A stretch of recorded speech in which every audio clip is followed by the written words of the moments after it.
네, 안녕하세요. 보수주의 책방입니다. 음, 오랜만에 이렇게 영상을 찍는데요. 요새 날씨가 많이 추워졌습니다. 감기 조심하시고, 옷 따뜻하게 입고 다니시고, 음, 정말 늘 좋은 일만 가득하시기를 바라겠습니다. 오늘도 이승만 대통령의 독립정신 이어서 한번 읽어보겠습니다. 독립정신 20. 입헌 정치의 장점. 프랑스 혁명으로 정치 분위기가 확산되면서 다른 유럽 국가들도 민주공화국이 되었다. 여러 나라의 집권자들은 이러한 세계의 변화를 보고 그들의 정치제도에 문제점이 많다는 것을 깨달았으며 백성들의 저항을 막기 위해 억압하는 것은 프랑스 혁명과 같은 무서운 사건으로 폭발하게 된다는 것도 알게 되었다. 그래서 그들은 스스로 정치제도를 변화시켜 백성들에게 기본권을 허용하여 백성들과 충돌이 일어나지 않게 함으로써 나라가 안정되고 번영하게 되었다. 다시 말하면 그들은 헌법을 채택하여 헌법에 따라 다스리게 된 것이다. 유럽 여러 나라를 모두 살펴볼 수 없으므로 영국을 살펴보고자 한다.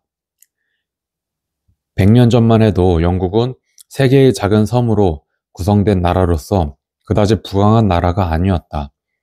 예부터 왕족과 귀족들이 권력을 마음대로 휘둘러 정치는 프랑스보다 더 패단이 많았다. 영국 사람들은 본디 똑똑하고 남에게 지지 않으려는 기질이 있어 프랑스 혁명의 영향을 받아 정치 개혁을 요구하는 목소리가 높아졌다. 뛰어난 재상들이 이런 변화를 잘 판단하고 정치적 패단을 스스로 제거했다. 새로운 법에 따라 의회의 상하 양원 규모를 변경하고 백성들에게 상당한 권리를 허용하고 왕실과 귀족들이 가졌던 특권들을 폐지하여 누구나 공평한 이익을 누릴 수 있게 했다.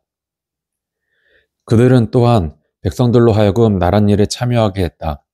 예를 들면 법률 제정, 국가의 중요한 문제는 백성의 대표들이 모인 상하원에서 먼저 결정하여 윗분의 결재를 받아 시행했다.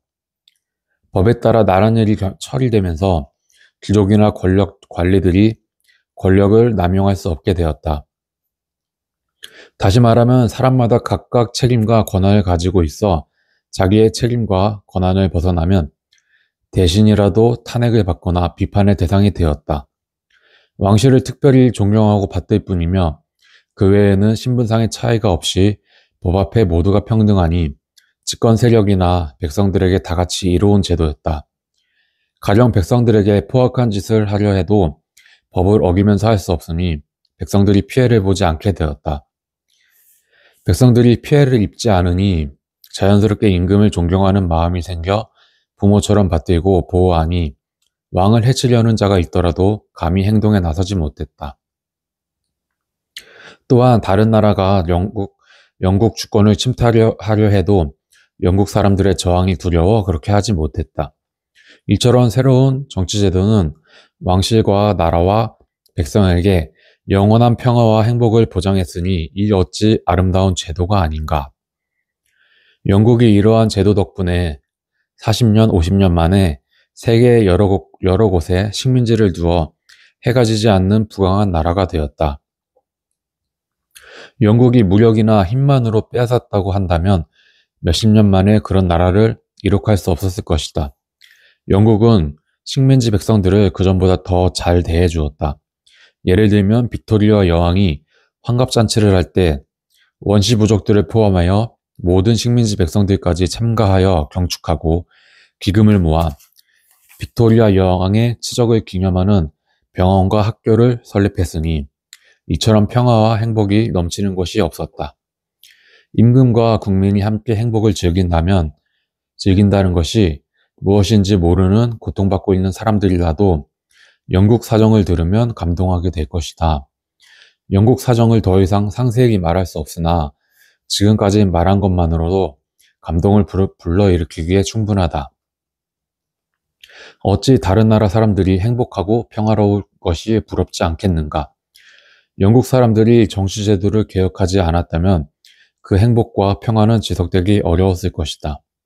먼저 제도를 잘 만들어 두면 모든 국민이 잘못하거나 무지하기 전에는 큰 난관이 없이 국민의 기쁨과 행복이 영원히 보장되니 어찌 즐겁지 않겠는가.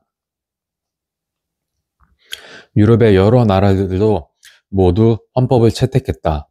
영토와 인구가 작은 나라들까지도 그들의 주권을 보호하며 나라 발전을 위해 경쟁하게 되었으니 이미 모두 헌법을 채택했기 때문이다. 동양에 있는 일본도 40년 전에는 그리 알려지지 않았던 조그만 섬나라에 불과했다. 그러나 정치를 변화시키고 서양 제도를 본받으며 날로 발전하여 오늘날 강대국과 경쟁하기에 이르렀다. 일본이 이처럼 발전한 것은 입헌 정치를 받아들여 관리와 국민이 나라의 일을 함께 의논했기 때문이다. 나라와 왕실을 보호하고 국민 안락을 바란다면 마땅히 정치제도를 고치고 헌법을 채택하여 집권자와 백성이 모두 안전할 수 있도록 해야 할 것이다. 어진 사람들에게는 적이 없다. 모든 국민과 이익을 함께 하자는 것이 어찌 훌륭한 정치가 아니겠는가. 올바른 정치의 힘이 계속 커져서 동양으로 파도처럼 밀려 들어오는데 누가 홀로 막을 수 있겠는가. 이것은 모두 관심을 기울여야 할 일이다. 이를 위해 정치 변화에 실패하여 멸망한 나라들에 대해 논하고자 한다.